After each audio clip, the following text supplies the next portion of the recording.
First, all roads leading to Capitol Hill. Trump wants results, and he wants them fast. He sure does. Let's bring in Florida Congressman Byron Donalds, member of the House Oversight and Financial Services Committees. Congressman, it's good to have you on the program today.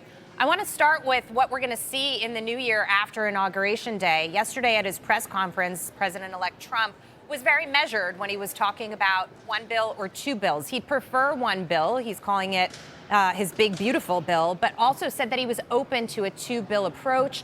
Which do you think is better for the country? Well, first, it's good to be with you. Look, whether it's the triple B or whether it's two bills or three bills, I think at this point, we'll see what ends up. I'm really agnostic on the entire topic.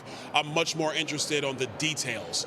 What are we going to do around tax policy? Is it going to be just a straight reauthorization of the Tax Cut and Jobs Act? Are we going to add to it? Are we going to do things like no tax on tips, on overtime, on Social Security? Are there going to be any treatments around interest rates, interest rate deductibility, things of that nature? That's what matters. When it comes to the border, how much are we going to do around beds needed to repatriate illegal aliens to their home countries, border wall construction, new members in Border Patrol, etc. When it comes to energy policy, are we going to open up mining? Are we going to allow for nuclear power to become commercially viable again in the United States to create the baseload power we need? Those are the things that matter far more. Last but not least, mandatory spending. Are we going to begin to be fiscally responsible and address it? As long as we get to consensus on those issues, it could be the triple B or it could be three bills. Either way, we're going to get the job done. You mentioned immigration policy. You guys got the Laken Riley Act through the House. 159 Democrats opposed it. John Fetterman had some thoughts on that. Listen to this. I have a lot of enormous respect for my colleague in the House, but I just happen to disagree on this. Who wants to defend to allow them to remain in our nation after that? And now, if you're here illegally and you're committing crimes and those things, I don't know why anybody thinks that it's controversial that they all need to go.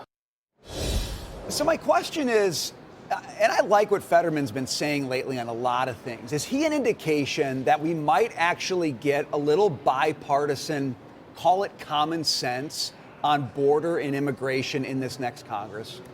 I think so, and I think you could actually have a common sense approach to immigration and border security, not just in this Congress, but in years to come. Let's be perfectly honest about this. When you have people in your home, they're allowed to stay as long as they're not breaking things or breaking the rules of your house. If those are the rules for your own home, they have to be the rules for a country. The Laken Riley Act should pass overwhelmingly in the Senate. I'm surprised so many Democrats went no, but that's indicative of the issue in their party. Are you going to have common sense policies around immigration and border security, or are you going to follow the reckless line of Joe Biden, Kamala Harris, and the modern Democrat Party? I think there are Democrats who want to come our way on this issue.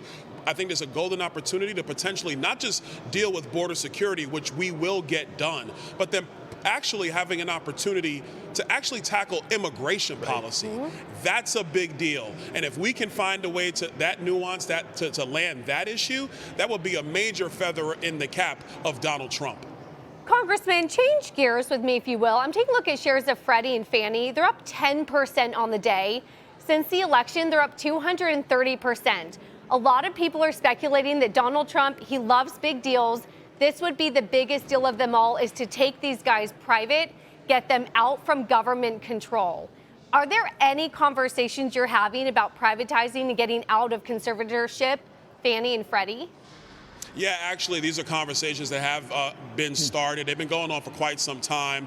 I want to send a special shout out to my friend from Kentucky, Andy Barr. This is something he's been talking about. I know our chairman for Financial Services, French Hill, he's talking about it. There is potentially a possibility to do that. Getting them out of conservatorship is something we probably should have done already. But that is something I think could get done. We'll see where all the deck chairs are when we get to that topic. Congressman, while we have you, we're looking forward towards confirmation hearings as well. The country needs to be unified. Everybody needs to be in place so the president-elect can do his work when he's inaugurated. The Democrats in the Senate are now delaying Tulsi Gabbard. Are you concerned at all that this is not going to be a smooth process? Look, in the Senate, it's always a concern, but I would stress to my Republican colleagues, many of whom voted for Joe Biden's cabinet picks because they wanted to give deference to then incoming President Joe Biden. If you gave that deference to Joe Biden, you have a responsibility to give the same deference to Donald Trump. He won this election overwhelmingly. Give him the cabinet he has put forward so we can get to work on day one or as soon as possible. Do not let the Democrats do to you, and frankly do to President Trump, what many of my Senate Republican colleagues would not allow to occur to Joe Biden when he came in 4 years ago. Yeah, no, makes a lot of sense. Congressman Donalds, great to see you. Thank you so much for being here, sir. Thank you.